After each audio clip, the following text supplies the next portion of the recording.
बात करते हैं बिहार की। बिहार में नीतीश राज है लेकिन अपराध भी बेशुमार है। नीतीश कुमार इंडिया गठबंधन का चेहरा बनने की कवायद कर रहे हैं, लेकिन बढ़ते अपराध की वजह से पीएम बनने की प्लानिंग में पलीता लगने लगा है। जब से महागठबंधन की सरकार बनी है तभी से अपराधियों की आमद भी बढ़ी, हौसले भी बढ़े।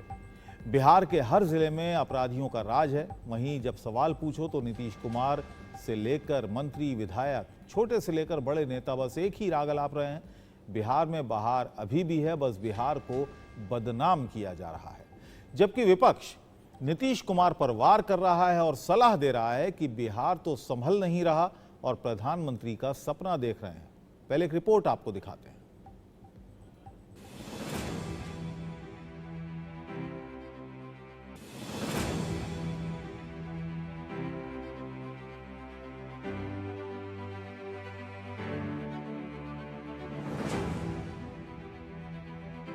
गोलियों की तड़तड़ाहट, खुलेआम रंगबाजी, दारोगा को मारी गोली, पत्रकार की हत्या।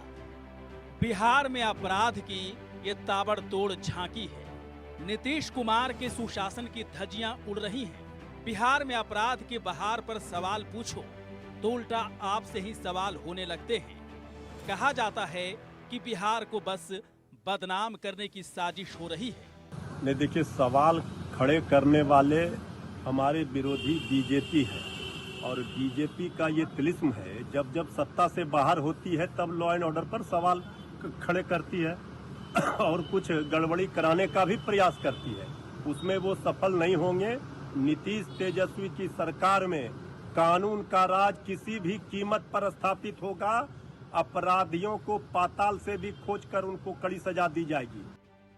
लेकिन सवाल है कि गोली चल रही है, लोग दहशत में जी रहे हैं, लाशें दिख रही हैं। जो मरा उसका परिवार कलेजा फाड़ फाड़ कर बिलख रहा है।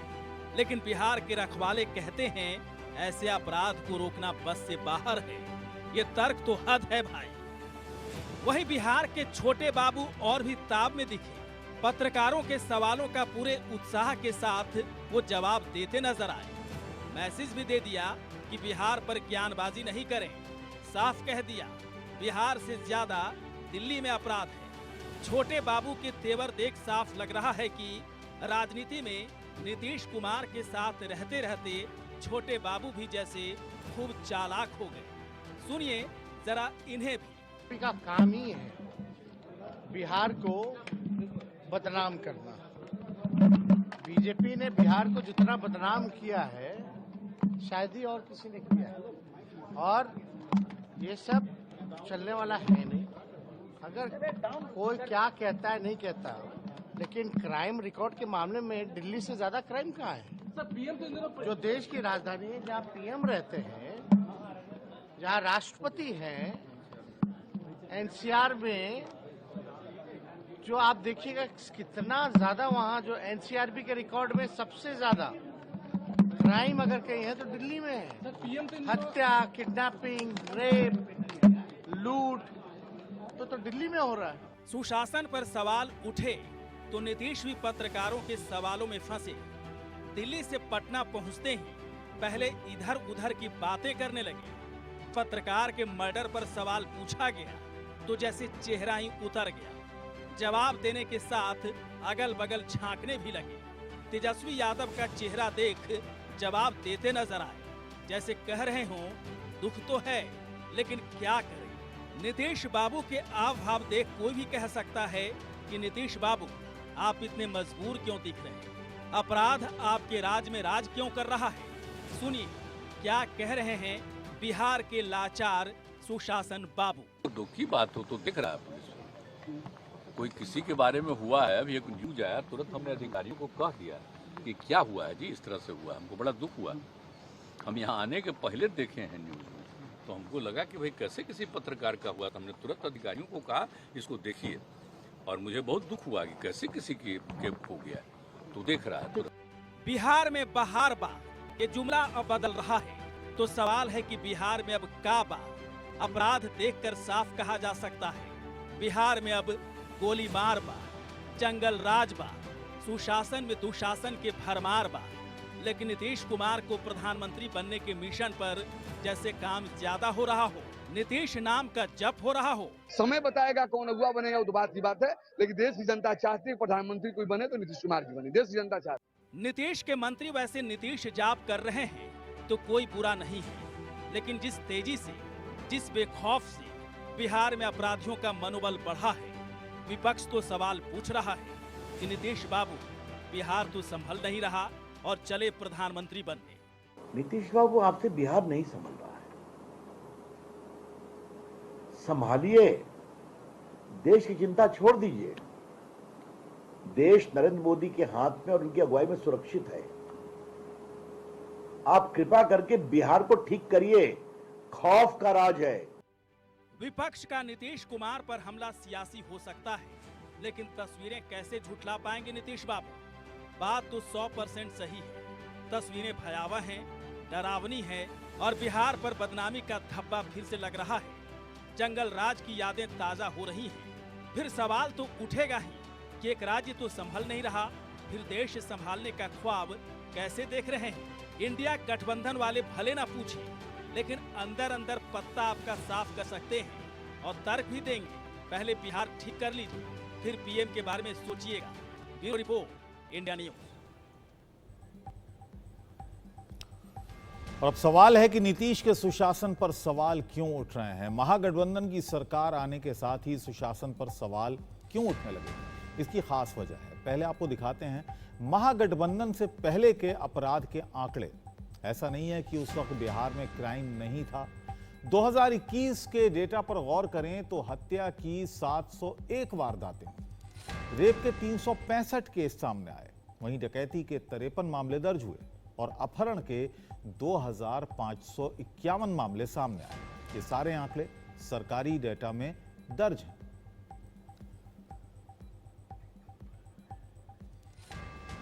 लेकिन बहरहाल इस वक्त जो बात हो रही है वो सुशासन को लेकर हो रही है, क्योंकि दावा ये किया जाता है नीतीश बाबू के बारे में, नीतीश कुमार के बारे में, कि वो सुशासन बाबू हैं। उनके बारे में एक नारा दिया गया था, बिहार में बहार है, नीतीश कुमार है। अब जब क्राइम बढ़ रहा है तो सवाल भी उन्हीं से पूछे जा रहे हैं कि आखिर ये क्राइम क्यों बढ़ रहा है? बिहार में अगर बहार है तो बिहार में ये क्राइम ग्राफ लगातार क्यों बढ़ता जा रहा है? इसी पर महागठबंधन के नेता, खासतौर से आरजेडी और नीतीश कुमार की पार्टी जेडीयू के नेता यही कह रहे हैं। वो बीजेपी पर आरोप लगा रहे हैं कि बिहार को बदनाम करने की साजिश बीजेपी कर रही है। उधर सुशासन पर सवाल जवाब के बीच सवाल तो उठ ही रहे हैं। पक्ष विपक्ष भी आपस में भिड़ता नजर आ रहा है। एक दूसरे पर सवाल करने में कोई पीछे नहीं रहना चाहता।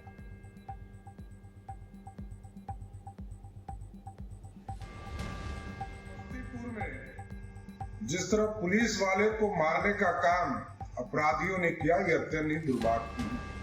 नीतीश बाबू, आप तो बीमार हैं ही, आपकी पार्टी भी बीमार है और अब बिहार को बीमार आप कर रहे हैं। बिहार में अपराधी, शराब माफिया, बालू माफिया, जमीन माफिया घूम रहे हैं और पुलिस वाले को ही मार रहे हैं।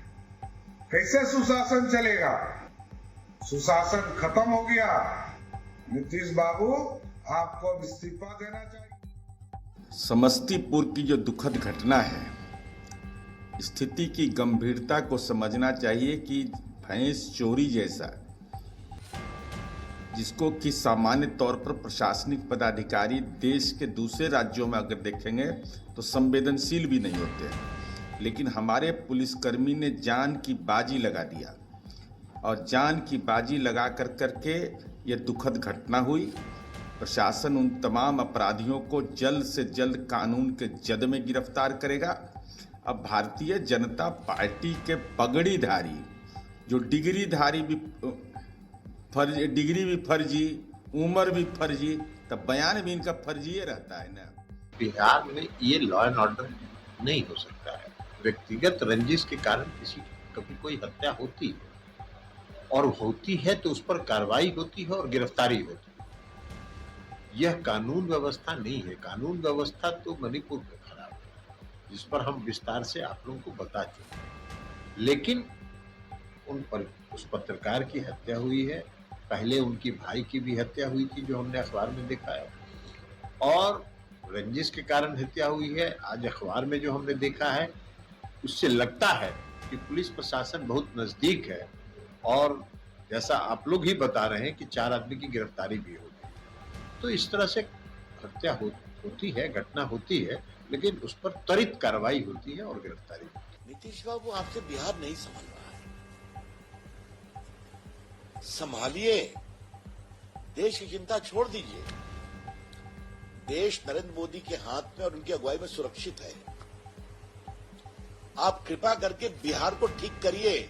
खौफ का राज है, क्योंकि जिनके साथ आपने सरकार बनाई है उनके बड़े बड़े लोगों का, रसूखदार लोगों का आशीर्वाद है बालू माफिया के ऊपर, अपराधियों के ऊपर, इसलिए होता है। तो या तो बिहार आपसे नहीं संभल रहा है या आप संभालना नहीं चाहते हैं। आपराधिक घटना घट रही है, कौन कह रहा है? बिहार आप देखिए तो बिहार में क्या बात है, यहाँ कोई आपराधिक घटना कितना कम है, कितना कम है, जरा फिगर तो देखिए। सारा फिगर जो प्रकाशित होता है तब देखिए, बहुत कम है। और कोई बिना मतलब का वो अपना ये सब बोलते रहता है ताकि मीडिया पर तो कब्जा कर लिया है। तो एक तरफा आना है तो वही सब चीज आता रहेगा, हम लोग जो बताएंगे तो आपको चलने देगा, वो तो चली में नहीं करेगा। 24 वाली लड़ाई को कैसे देखते हैं सर? 24 वाली लड़ाई, लेकिन हमारा वहाँ किसी से बातचीत करने का नहीं था, तो ऐसे ही हम न्यूज देख रहे थे कि ऐसा हो रहा, ये सब कोई बातें नहीं थी। लोग कह रहे हैं, बिहारी कह रहे हैं, पर हमारे प्रदेश के गृह मंत्री, जो हमारे प्रदेश के मुख्यमंत्री भी हैं, उनको ये दिखाई नहीं देता ना। वो अपनी आंखों पे ना जाने कौन सी ऐसी पट्टी बांध कर चल रहा है। अभी 2 दिन पहले भी जिस तरीके से उनका बयान आया था और वो आंकड़ों की बात कर रहे थे, भाई आंकड़े दिखाइए जाके मुख्यमंत्री जी इन परिवार के लोगों को जिन्होंने अपनों को खोया है। आज जिस तरीके से 2 हत्याएं, सुबह लोगों की आंख खुलने से पहले ऐसा राज्य बन गया है बिहार जहां बिहारियों की हत्याएं हो जाती हैं। जाकर मुख्यमंत्री बताएं उन लोगों को कि अरे आंकड़े तो ये कहते हैं, क्या ये आंकड़े उनके आंसुओं को पोंछ पाएंगे?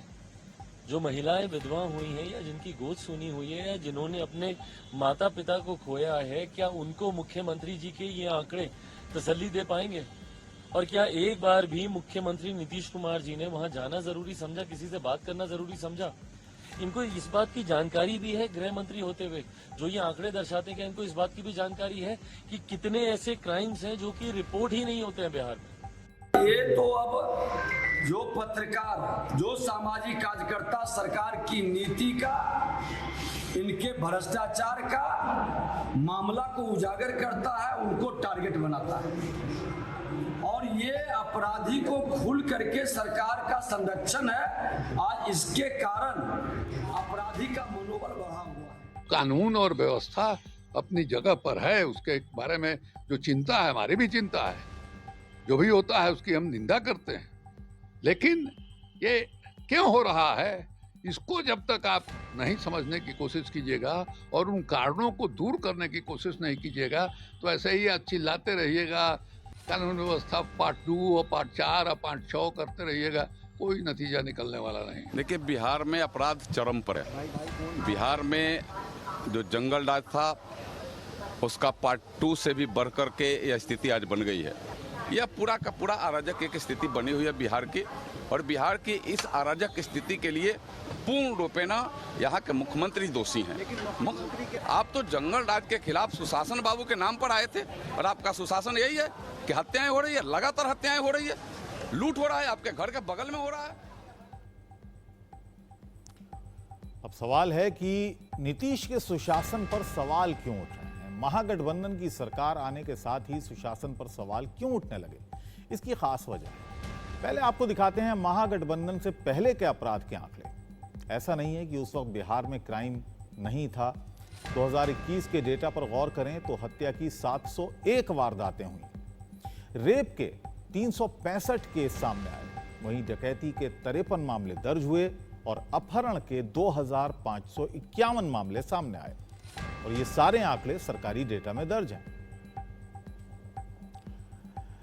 अब देखते हैं महागठबंधन सरकार की क्राइम कुंडली। 9 अगस्त 2022 के बाद देखिए बिहार में अपराधियों का तांडव कितना खौफनाक दिख रहा है।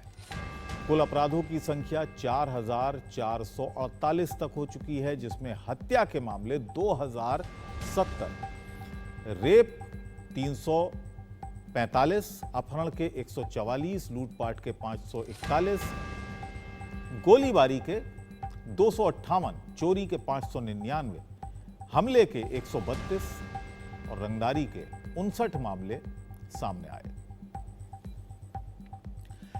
तभी कहा जा रहा है कि बिहार में अब सिर्फ गोली मारवा 2023 में बड़े मर्डर को बिहार में खुलेआम अंजाम दिया गया। बाकी गोलीबारी और दूसरे जघन्य अपराधों की फहरिस्त भी काफी लंबी है। सिर्फ मर्डर ही की अगर बात करें 2023 में देखें तो इसकी भी बड़ी लिस्ट सामने आ रही है।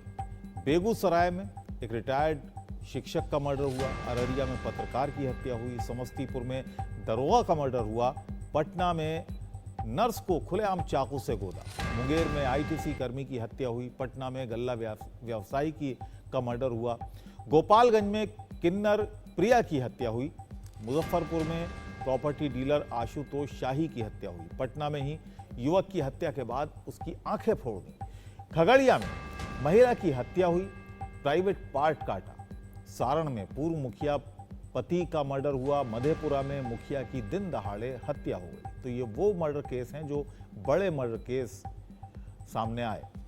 पिछले 7 दिन में ही बिहार में अपराध का ग्राफ खौफनाक दिख रहा है। तभी कहा जा रहा है कि नीतीश के सुशासन में अब वो बात नहीं रही। बेगूसराय में रिटायर्ड शिक्षक की हत्या, बेगूसराय में पार्किंग विवाद में फायरिंग, एक की मौत इसमें हुई, मोतिहारी में ठेकेदार की हत्या, जहानाबाद में दफ्तर में अधिकारी पर पिस्टल तान दी, अररिया में पत्रकार की हत्या, समस्तीपुर में दरोगा की हत्या, जैसा कि मैं बता चुका हूं, पटना में दिन दहाड़े एक नर्स की हत्या हुई, पटना में ही गल्ला व्यापारी की हत्या हो जाती है।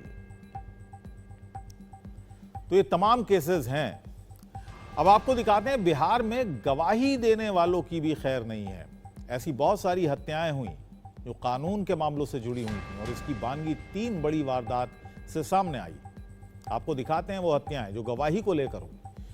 20 अगस्त को बेगूसराय में एक रिटायर्ड शिक्षक का मर्डर कर दिया जाता है। बेटे की हत्या के वो चश्मदीद गवाह थे। 2 साल पहले उनके बेटे की हत्या हुई थी। 18 अगस्त को अररिया में पत्रकार विमल कुमार यादव की हत्या कर दी जाती है। ये भी भाई की हत्या के इकलौते गवाह थे। 2 साल पहले उनके भाई की भी हत्या हुई थी। 18 अगस्त को बेगूसराय के तेघड़ा में महिला सरपंच के घर पर गोलीबारी होती है। 6 महीने पहले बेटे की हत्या हुई थी।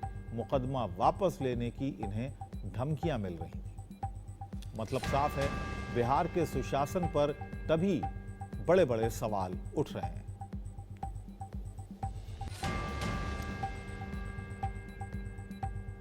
तो बिहार में यही वजह है कि विपक्ष के लगातार निशाने पर बिहार में सरकार है। लगातार यही बात कही जा रही है कि सुशासन बाबू में अब वो बात नहीं रही, यानी नीतीश कुमार में अब वो बात नहीं रही जब उनके साथ गठबंधन में, यानी बीजेपी के साथ जब वो गठबंधन में थे, एनडीए का गठबंधन जब बिहार में था और तब नीतीश कुमार मुख्यमंत्री थे, तब वो बात नहीं रही। यही कहना है बीजेपी के नेताओं का। उधर से पलटवार आता है नीतीश कुमार की तरफ से, सरकार की तरफ से, बिहार सरकार की तरफ से।